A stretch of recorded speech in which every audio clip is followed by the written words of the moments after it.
Hello students, हमारा chapter शुरू था, that is chapter number 2 periodic classification of element.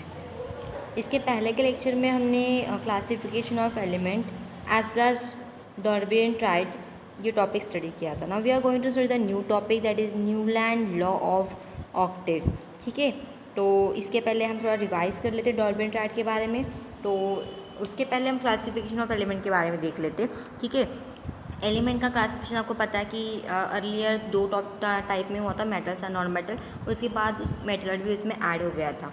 ठीक है, और इसके बाद जैसे से बहुत सारे एलिमेंट की डिस्कवरी होती गई, उनकी प्रॉपर्टी के बारे में पता चलते गया, तो वैसे वैसे साइंटिस्ट ने उनको क्लासीफाई करने के लिए बहुत सारे मेथड्स और क्लासिफिकेशन ढूंढ के निकाले। उसमें से पहला जो साइंटिस्ट है दैट इज़ डॉल्बी, जो 1870 में था। ठीक है, उसके बारे में हमने ऑलरेडी पढ़ लिया है। तो उसने क्या किया था, जैसे सबको सिंपल शॉर्ट में बताती हूँ, उसने क्या किया था कि 3 एलिमेंट का एक ग्रुप बनाया that is called as a triad. उसने उन 3 एलिमेंट को increasing order of the atomic mass arrange किया। उसने ये कहा कि मिडल एलिमेंट का मास जो होता है it's average mean of the atomic mass, average और it's a mean of the atomic mass of other two element. जो बचे हुए जो 2 एंडिंग के एलिमेंट है उनके एटॉमिक मासेस का अगर हम मीन लेते हैं, ठीक है, उनका एवरेज लेते हैं, तो हमें मिडल एलिमेंट का मास अप्रॉक्सीमेट मिलता है। ये डॉल्बी एंड ट्राइड ने कहा था। ठीक है, उसके बाद नेक्स्ट साइंटिस्ट आता है दैट इज न्यूलैंड ऑक्टेव्स। ठीक है, and that give classification and that's called as a Newland law of octaves. उसने भी एक लॉ दिया, उसके बेसिस पे उसने एलिमेंट को क्लासीफाई किया। तो ये जो था it's English scientist John Newland. ठीक है, ये कौन था? English scientist John Newland. John Newland ये इंग्लिश साइंटिस्ट था। ठीक है, इसने भी कोरिलेट किया atomic masses of element to their properties in a different ways. उसने भी क्या किया कि उसने भी सेम तरीका अप्लाई किया जो डॉल्बी ने अप्लाई किया। उसने भी क्या किया था कि एटॉमिक मास को, एलिमेंट के एटॉमिक मास को रिलेट किया था किससे? उसके फिजिकल प्रॉपर्टीज से।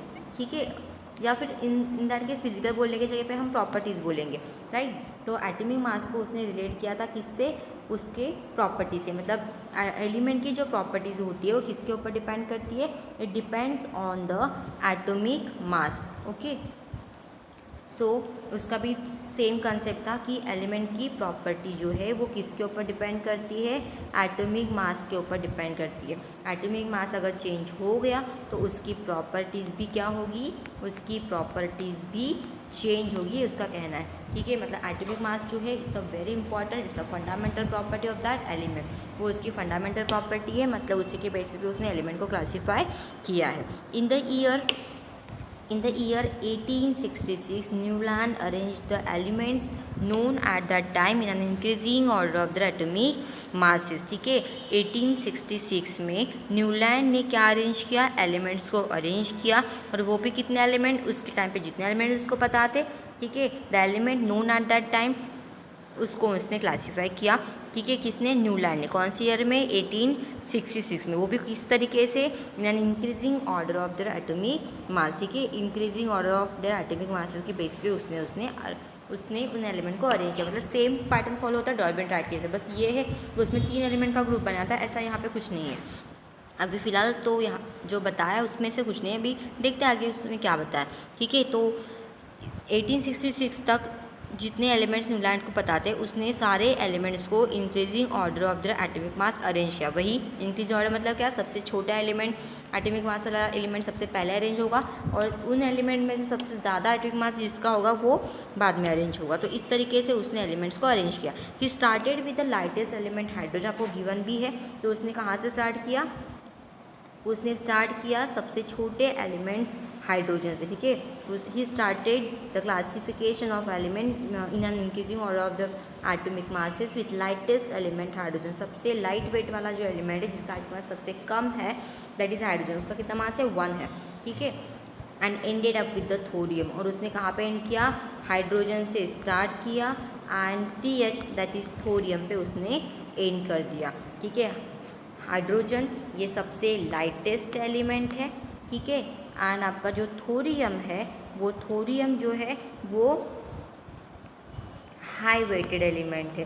ठीक है, उसका वेट बहुत ज़्यादा है। तो हाइड्रोजन से लेकर थोरियम तक उसने एलिमेंट को क्या किया था?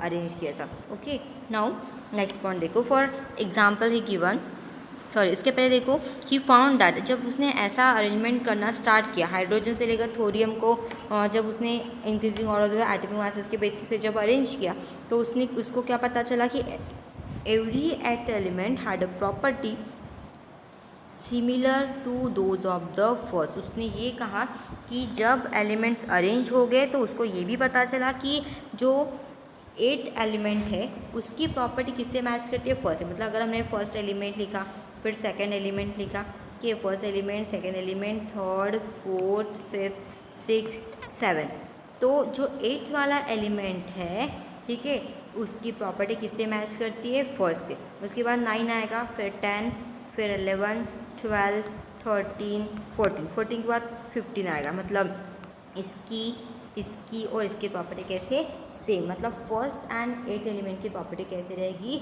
सिमिलर रहेगी। जैसे 2 एंड 9 की प्रॉपर्टी सेम रहेगी, ठीक है। जैसे 3 एंड 10 की प्रॉपर्टी सेम रहेगी, जैसे 7 एंड 14 की प्रॉपर्टी सेम रहेगी, ठीक है। वैसे सारे एलिमेंट्स में ये लागू होगा। मतलब जब वो सारे एलिमेंट्स को, उस टाइम पे जितने भी एलिमेंट्स पता थे, उन सारे एलिमेंट्स को उसने इस तरीके से जब अरेंज किया, तो उसको क्या पता चला, वो भी कैसे अरेंज किया, इन an increasing order of the atomic मास। वैसे उसने अरेंज किया तो फर्स्ट की प्रॉपर्टी किससे मैच करते, 8 वाले एलिमेंट से मैच करेगी। ये हमेशा फॉलो होगा इस रूल के लिए, मतलब न्यूलैंड के अकॉर्डिंग, कि first properties of first element is similar to those of 8th element, ठीक है।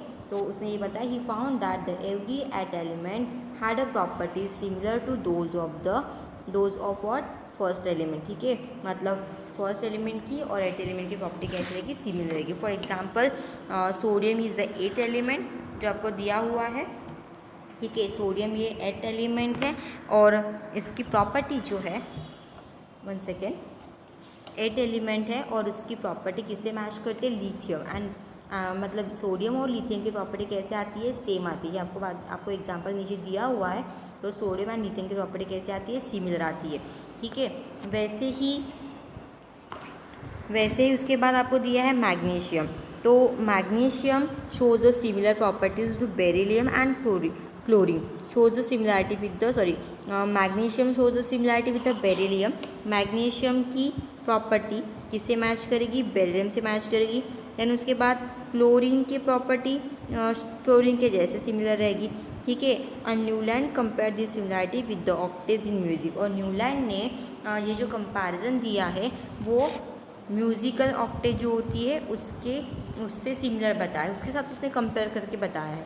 He called the similarity observe in the 8th and first element as a law of Octave.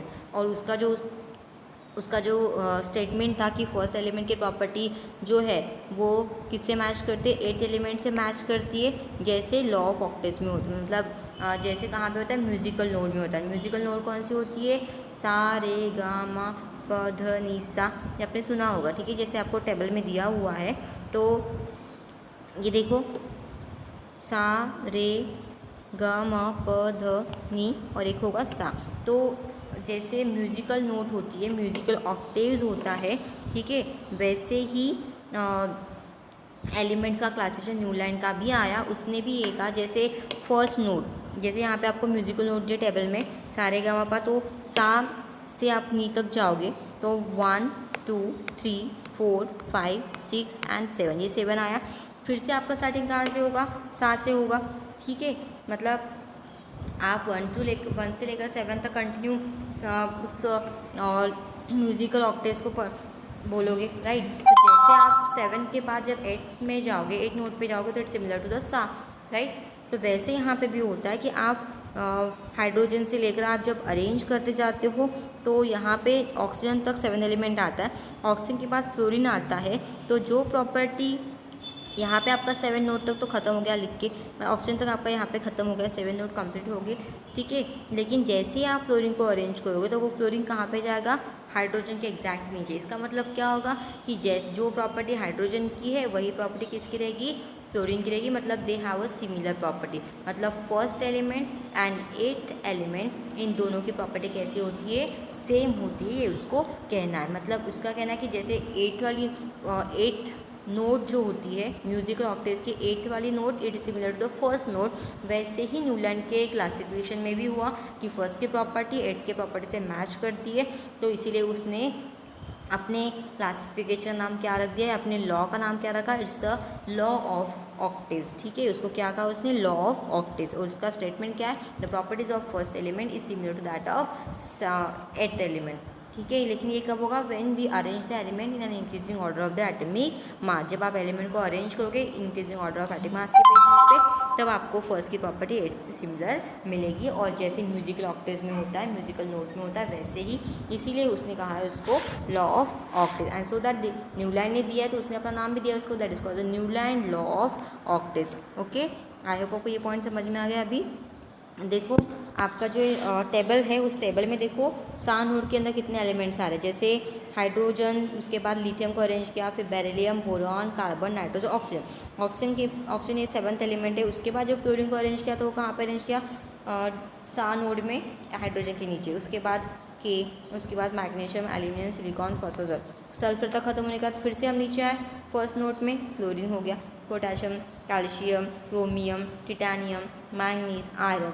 ठीक है, तो आपको क्या याद रखना है कि ये जो एलिमेंट्स है, ये सारे एलिमेंट एक नोड के अंदर आते हैं, मतलब इनकी सबकी प्रॉपर्टी कैसे रहेगी, सेम रहेगी। ठीक है, ठीक है, those element which comes under the same node, जो एलिमेंट सेम नोड के अंदर आते हैं उनकी सबकी प्रॉपर्टी सेम होनी ही चाहिए। किसके अकॉर्डिंग, न्यूलैंड्स के अकॉर्डिंग। और री नोड के अंदर जिनकी आ रही है वो उनकी प्रॉपर्टी सेम, उसके बाद इसकी प्रॉपर्टी सेम, इसके बाद इसकी प्रॉपर्टी सेम, मतलब सभी एलिमेंट्स की एक के नीचे जो आ रहे हैं फर्स्ट से फर्स्ट टू 7 तक अरेंज होने के बाद जो 8 एलिमेंट आता है वो फर्स्ट के नीचे ही जाता है।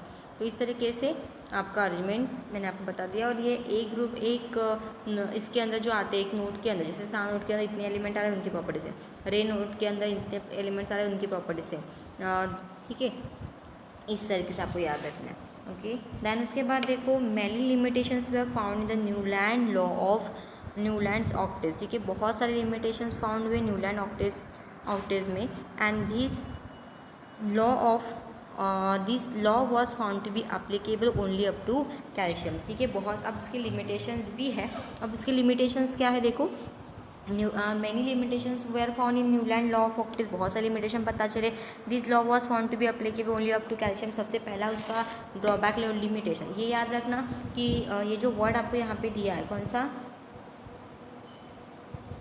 यहाँ पे आपको जो वर्ड दिया है दैट इज़ लिमिटेशन, उसको हम क्या बोलेंगे, लिमिटेशन को एक और वर्ड हम बोल सकते हैं, लिमिटेशन को हम बोलेंगे ड्रॉबैक्स।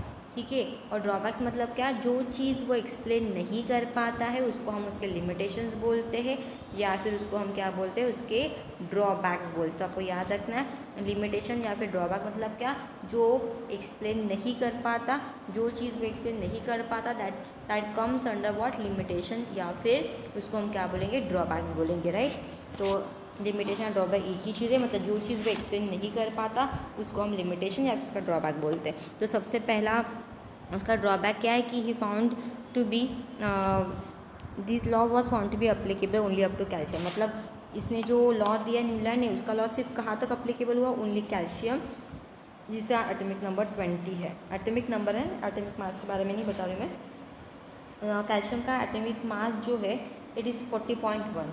ठीक है, कैल्शियम का मास कितना है, 40.1 है। तो कैल्शियम का मास 40.1 है, तो 40.1 एटॉमिक मास के एलिमेंट कैल्शियम तक ही उसने अरेंजमेंट किया, मतलब क्लासीफाई किया। उसके बाद के एलिमेंट्स के बारे में वो कुछ भी नहीं कर पाया। तो ऑब्वियसली अब उसने सिर्फ कैल्शियम तक ही एलिमेंट को क्लासीफाई किया, तो व्हाट अबाउट अदर एलिमेंट, उनका क्या होगा, उनको कैसे स्टडी किया जाएगा, उनको कैसे क्लासीफाई किया जाएगा। तो ये अभी भी पॉइंट ही था, इसलिए ये उसका ड्रॉबैक हो गया। ठीक है, उसके बाद सेकेंड पॉइंट देखो, Newland fitted all the known element in the table of 7/8 that is 56 boxes. उसका पॉइंट क्या है कि न्यूलैंड ने सारे एलिमेंट्स को फिट किया, कौन से टेबल में, 7/8 का टेबल उसने बनाया, जिसमें कितने बॉक्सेस बने, 56 बॉक्सेस बने। ठीक है, न्यूलैंड ने जो टेबल बनाया वो 7/8 का टेबल था और उसमें 56 बॉक्सेस बने थे। ठीक है, और न्यूलैंड ने क्या किया फिर, न्यूलैंड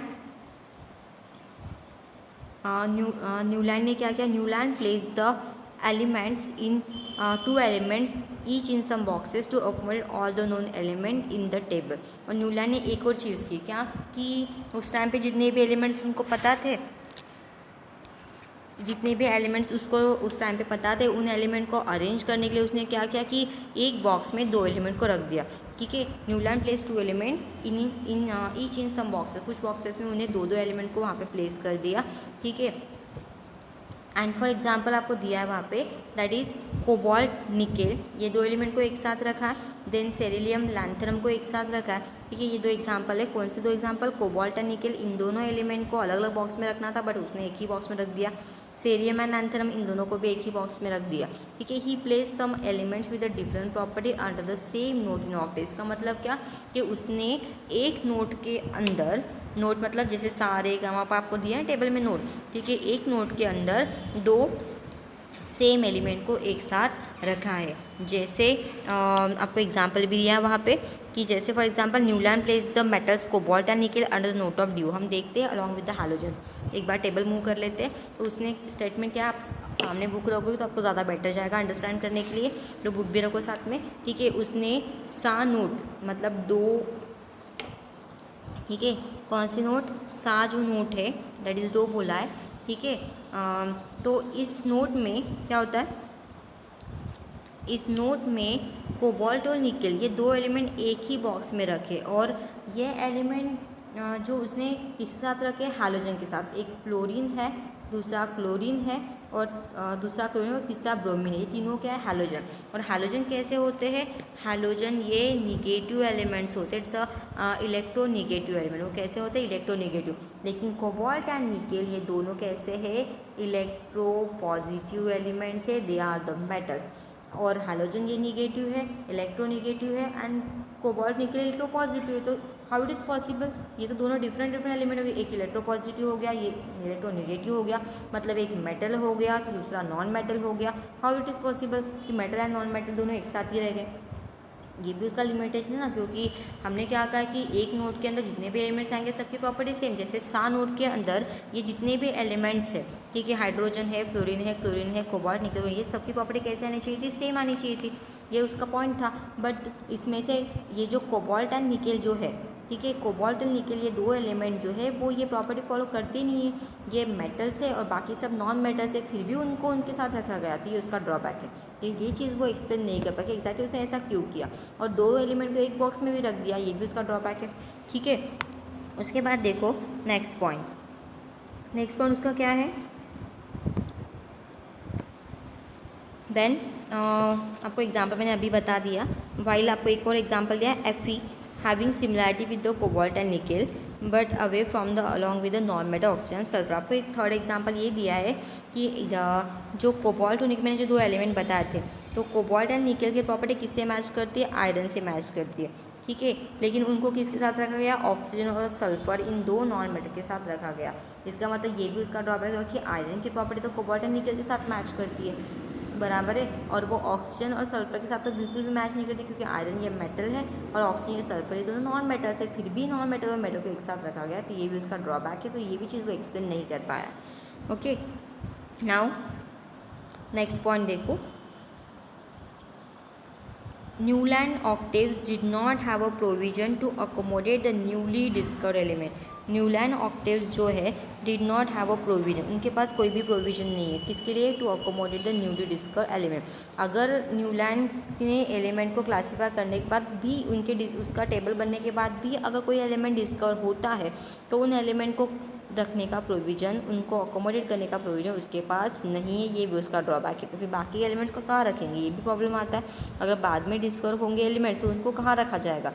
ठीक है, तो ये प्रॉब्लम है। Then the properties of new element discover later on did not fit in the Newland law of octaves. और जो न्यू एलिमेंट्स वहाँ पे डिस्कवर होंगे उनके प्रॉपर्टी को ध्यान में रखते हुए हम न्यूलैंड के लॉ में उसको बिठा नहीं पाएंगे। Did not be fit in Newland law of octaves. ठीक है, जो एलिमेंट न्यू डिस्कवर होंगे उनकी प्रॉपर्टीज़ को न्यूलैंड लॉ ऑफ ऑक्टेव्स में, मतलब यहाँ पे दिया है कि did not fit in the Newland law of octaves, उनकी प्रॉपर्टी को ध्यान में रखते हुए वो न्यूलैंड लॉ ऑफ ऑक्टेव्स में फिट ही नहीं होंगे। ठीक है, तो ये उसके ड्रॉबैक्स हो गए। एक तो उसने क्या किया था सारे एलिमेंट को अरेंज करना चाहा, लेकिन 20 तक एलिमेंट उसके अरेंज हो गए। उसके बाद उसने ये कहा कि सारे एलिमेंट जितने भी बताया उनको अगर अरेंज करना है तो उसने क्या किया, 2 एलिमेंट को एक बॉक्स में रख दिया, उनकी प्रॉपर्टी डिफरेंट होने के बावजूद भी। और जिस नोड के अंदर उसको रखा है उस नोड में बाकी की जो एलिमेंट है उनकी प्रॉपर्टी और इनकी प्रॉपर्टी पूरी डिफरेंट होती है, ठीक है। और कुछ जो नए एलिमेंट अगर डिस्कवर होते तो उनको अकोमोडेट करने के लिए वहाँ पे उसने स्पेस ही नहीं छोड़ा, ये उसका एक और ड्रॉबैक है, ठीक है। तो यहाँ पे ये टॉपिक में स्टॉप करती हूँ, न्यूलैंड लॉ ऑफ ऑक्टेट्स।